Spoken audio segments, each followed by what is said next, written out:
وہ انسان کبھی بھی زندگی میں نہیں ہار سکتا جس کی امید اللہ ہو۔ حقیقت تو یہ ہے اللہ کے سوا ہر سہارا کمزور اور عارضی ہے۔ دیر ضرور لگتی ہے لیکن میرا اللہ دیتا ضرور ہے۔ جو شخص دنیا میں دوگلا پن اختیار کرے گا تو قیامت کے دن اس کے منہ میں آگ کی 2 زبانیں ہوں گی۔ تمہارا صبر تمہیں کامیابی عطا کرتا ہے۔ کلمے کا مطلب ہی یہی ہے، جہاں اللہ کا ذکر ہوگا وہاں اللہ کے حبیب کا ذکر بھی ہوگا۔ سب سے بڑھ کر سود یہ ہے کہ کسی مسلمان کو شرمندہ اور بے عزت کرنے کے لیے زبان درازی کی جائے۔ اللہ تعالیٰ نے فرمایا کہ میں اپنے بندے کے اس گمان کے نزدیک ہوتا ہوں جو میرے متعلق کرتا ہے۔ معاف کر دینے سے اللہ تعالیٰ عزت میں اضافہ فرماتا ہے۔ استغفار کثرت سے پڑھا کرو، گناہ کم ہو جائیں گے۔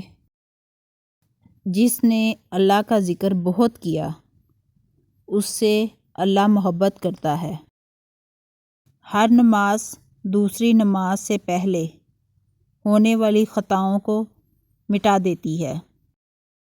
جو مسلمان مجھ پر درود پڑھتا ہے اس کے لیے فرشتے استغفار کرتے ہیں۔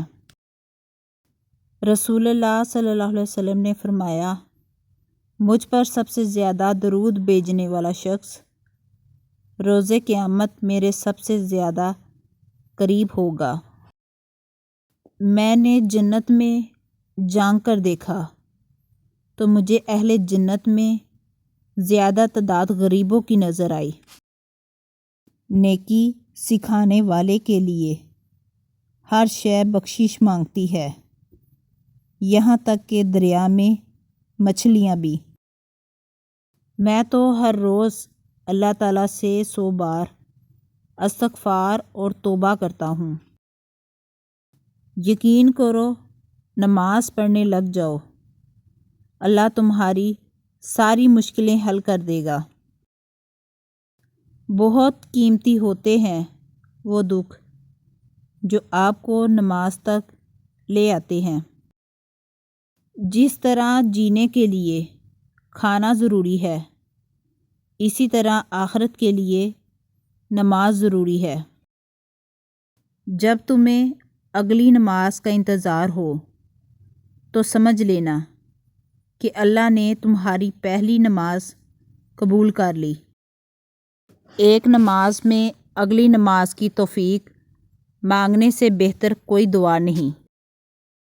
نماز شیطان کی شکست اور مومن کی جیت ہے۔